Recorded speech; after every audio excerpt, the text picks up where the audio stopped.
Hey Mallards, it is Sunday, and I thought that I was going to talk about the movies Dad and I watched yesterday, but then we watched new movies today, and I'm going to talk about those instead. Mostly, I'm going to talk about the fact that we watched The Hitman's Wife's Bodyguard. So, if you have watched videos of mine previously, you'll know that I saw The Hitman's Bodyguard when it first came out. It is a Ryan Reynolds, Samuel L. Jackson film, and I loved it. Like, loved it. Thought the movie was hilarious, incredibly well paced, very, very well done, snappy dialogue. I know that Ryan Reynolds is brilliant, and I really, really like his sense of humor, so that lends itself well to me enjoying a film that he stars in. I also like Samuel L. Jackson, so that helped.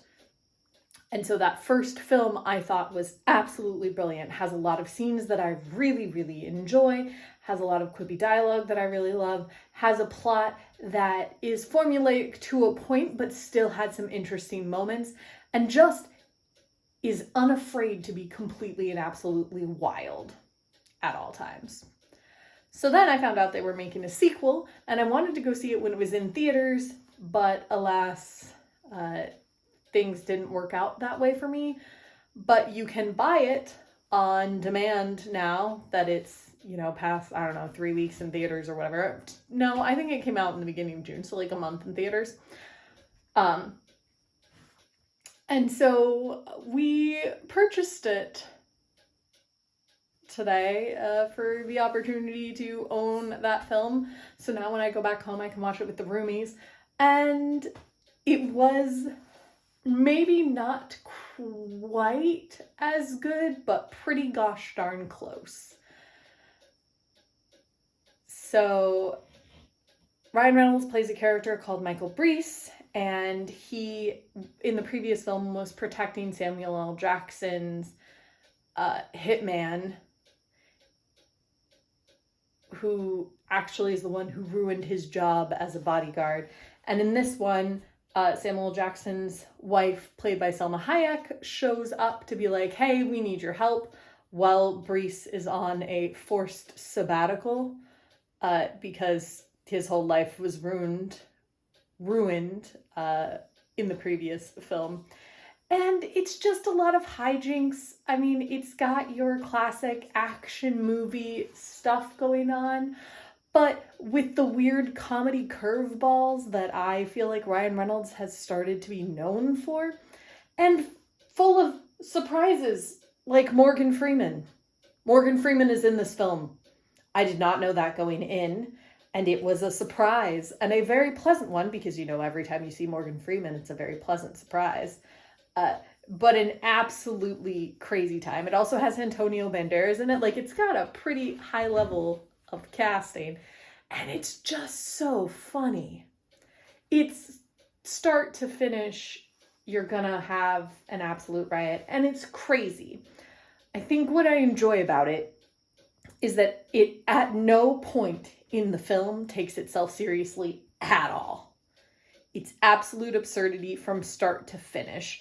Like, it starts with a therapist conversation. Well, it starts with a dream that he has, and then it goes into a therapist conversation that's absolutely absurd. And from there to his sabbatical, where he's laying on a beach listening to things in headphones, and there's a shootout happening behind him.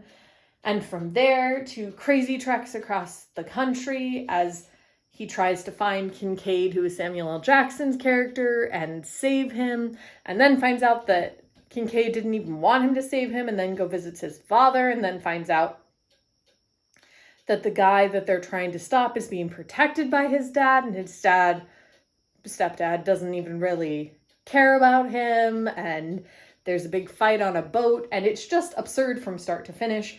And I feel like Salma Hayek and Samuel L. Jackson are just having the time of their lives, being this absolutely ludicrous con artist hitman pair of people doing completely ridiculous things. Antonio Banderas is also living his best life as the villain, and everybody is having a great time. And like I said, it's just full of that signature Ryan Reynolds, like,